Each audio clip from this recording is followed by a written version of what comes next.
Bonjour à tous, nous sommes avec Axel, donc le patron de ce nouveau Paris Mutuel Urbain à Marseille.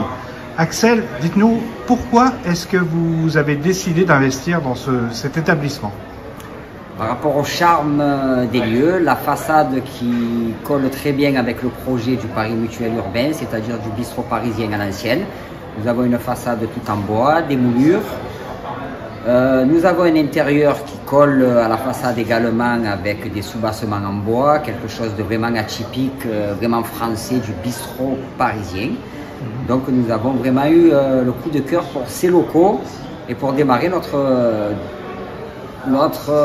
collaboration avec le PMU sur un autre projet qui est le Paris Mutuel Urbain et qui sort du lot du PMU. Et donc vous êtes déjà patron d'un autre établissement, c'est ça, dans Marseille? Oui, nous avons, avec mon épouse, nous avons un autre établissement à Marseille, dans le 4e au Chartreux, qui est vraiment le bar marseillais, le bar de quartier, où nous avons le PMU, où nous avons notre monde, une clientèle très atypique aussi, mais qui crie, qui pousse les chevaux, qui vit les courses comme à l'hippodrome. Donc là, c'est un peu plus calme du coup? Ici, voilà, nous souhaitons quand même une approche un peu plus calme, quelque chose de plus posé. Nous cherchons une clientèle quand même, nous aimerions avoir des femmes, des personnes âgées, des joueurs également depuis X années au PMU, mais pour pouvoir concilier un petit peu tout le monde et pour que tout le monde retrouve un petit peu ce charme de l'époque où tout le monde se réunit autour d'un café pour échanger aux courses. Alors on est à Marseille, tout le monde refait les matchs au lendemain des matchs de l'OM parce que c'est tous des entraîneurs ou des trucs comme ça. Donc on essaie de recréer ce coin où tout le monde échange autour d'un verre, autour d'un ticket PMU ou de n'importe quoi, mais surtout d'attirer une clientèle qui évite de fréquenter les bars actuellement. Donc justement Axel, je suis un novice, j'ai la chance de venir vers chez vous, pardon. Qu'est-ce que vous me conseilleriez comme jeu? Qu'est-ce que je vous conseille comme jeu pour un novice? Alors, cela peut vous coûter dans les 5 €. C'est quelque chose d'abordable pour tout portefeuille.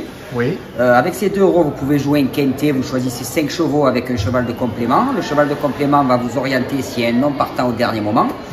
Et après, vous pouvez finir le jeu par un 2 sur 4 ou un quintet max. Le quintet max est un nouveau jeu mis en place par le PMU, qui est quintet en 5 chevaux avec un cheval de complément toujours pareil. Et de ce pas, vous choisissez un numéro qui va être tiré pendant la course du quintet, qui est une fois dans la journée et qui peut multiplier vos gains. Et la deuxième hypothèse que je vous propose, c'est un 2 sur 4. Vous choisissez 2 chevaux vous-même ou un spot. Et ces 2 chevaux, il faut qu'ils soient dans les 4 premiers. S'ils sont dans les 4 premiers, vous allez au point de vente et vous encaissez votre ticket. Voilà pour les novices, c'est ce qu'on peut jouer. Mais après, le mieux, c'est de venir me voir et moi, je vous expliquerai pour les novices, pour les experts. Et on travaille ensemble sur la prise de jeu. Il n'y a aucun problème. Justement, Axel, est-ce que vous avez déjà eu un très gros gain? Vous avez déjà fait un... Oui, j'ai eu de très gros gains dans ma carrière, heureusement d'ailleurs, parce que c'est ce qui fait jouer les joueurs. J'ai eu, il y a quelques années maintenant, un papy d'un certain âge qui jouait des dates de naissance de ses petits-enfants, qui a touché, je me rappellerai toute ma vie, c'est un dimanche matin, 186 000 € avec 2 €. Et le deuxième exemple que j'ai, c'est un joueur qui jouait des quintet spots, il y a à peu près 5 ans, quelque chose comme ça, qui a touché lui avec des quintet spots 202 000 €. Voilà les petites anecdotes que j'ai. Après j'ai eu des joueurs avec des gains moindres, mais oui, nous avons des gains qui se débloquent souvent avec les joueurs. Bon, on attend la prochaine grosse tirelire peut-être qui tombera chez vous à Marseille. Je le souhaite, grandement. Merci Axel. Merci.